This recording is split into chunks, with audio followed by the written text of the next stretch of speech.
Virus में दो चीजें होती है, क्या क्या होती है बताओ मुझे, अगर एग्जामिनर पूछे तो। वायरस का बाहर वाला लेयर क्या कहलाता है? कैप्सिड। ये कैप्सिड किसका बना हुआ होता है? ये हमेशा और हमेशा वायरस आपका प्रोटीन का बना हुआ होता है। और वायरस के अंदर क्या होता है? उसका जेनेटिक मटेरियल होता है, या तो डीएनए या तो आरएनए।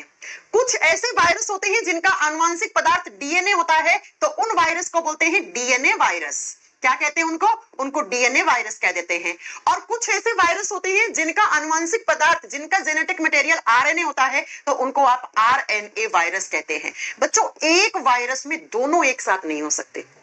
तो मैंने बोला वायरस के अंदर जो उनका जेनेटिक मटेरियल है वो या तो डीएनए होगा या तो आरएनए होगा, दोनों एक साथ नहीं हो सकते। ये स्टेटमेंट गलत हो जाएगी अगर एग्जाम में आएगा तो बच्चों, ऐसे वायरस जिनके पास डीएनए वो डीएनए वायरस है, जिनके पास आरएनए वो आरएनए वायरस है। बड़ी सिंपल सी थ्योरी है। अब आप मेरे से ये पूछो क्वेश्चन में, ज्यादा डेंजर कौन से हैं? यानी कि डीएनए वायरस वाले ज्यादा खतरनाक है या आरएनए वायरस? बेटा, आरएनए वायरस ज्यादा खतरनाक होते हैं बच्चों। और ये जो वायरस इतना आतंक मचाते हैं हमारे शरीर में आने के बाद, जैसे कोरोना वायरस ने कितना आतंक मचाया था, हजारों लोगों की डेथ हो गई थी। ये वायरस किसकी वजह से इतना आतंक मचाते हैं? अपने डीएनए और आरएनए की वजह से। वायरस में सेल नहीं होती है। वायरस किसके बने हुए होते हैं? इन चीजों के, ऐसे बने हुए होते हैं। और कोई भी वायरस होता है वो आतंक किसकी वजह से मचाता है? वो हमारे बॉडी में इंफेक्शन किसकी सहायता से करता है?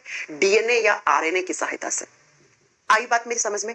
तो बच्चों, वायरस जो होता है, जब तक इस एनवायरमेंट में पड़ा है वायरस ऐसे, तो वो नॉन लिविंग है, वो निर्जीव है। वो ना रिप्रोडक्शन कर सकता है, ना वो खाना खा सकता है, कुछ भी काम नहीं कर सकता हमारे जैसा, लिविंग्स का जैसा उसके अंदर कोई भी गुण नहीं है। वो नॉन लिविंग है, ऐसे ही पड़ा है ना। लेकिन जैसे ही वायरस को कोई होस्ट सेल मिल जाती है, होस्ट सेल का मतलब होता है कोई जीवित शरीर। वो शरीर मेरा हो सकता है, यानी इंसानों का हो सकता है, वो कोई प्लांट हो सकता है, वो कोई मगरमच्छ हो सकता है, वो कोई चमगादड़ हो सकता है, वो कोई सांप हो सकता है, वो कुछ भी हो सकता है। और जैसे ही कोई लिविंग बॉडी के अंदर वायरस आता है, तो पता है वो वायरस अपने डीएनए या आरएनए की हेल्प से लिविंग्स की तरह बिहेव करना शुरू कर देता है। कोरोना वायरस जब ऐसे ही पड़ा था एनवायरनमेंट में, तो वो नॉन लिविंग था। लेकिन जैसे ही कोरोना वायरस मेरे बॉडी में आ गया, तो मेरे शरीर के जो लंग्स हैं, लंग्स की सेल्स के पास जाके इन्फेक्शन करेगा कोरोना वायरस, और लंग्स की सेल में जाकर अपना रिप्रोडक्शन स्टार्ट कर देगा, अपनी फोटोकॉपी तैयार करना शुरू कर देगा। मेरी लंग्स के सेल्स के पास जो खाना होता है, उस खाने को खाना शुरू कर देगा। इसका मतलब मैम, ये तो हमारे शरीर के अंदर आके लिविंग्स की तरह बिहेव करना शुरू कर दिया है।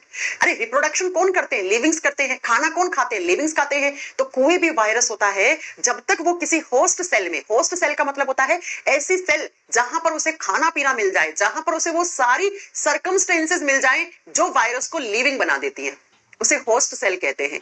वो कोई प्लांट हो सकता है, वो कोई बैक्टीरिया हो सकता है, वो हम लोग हो सकते हैं,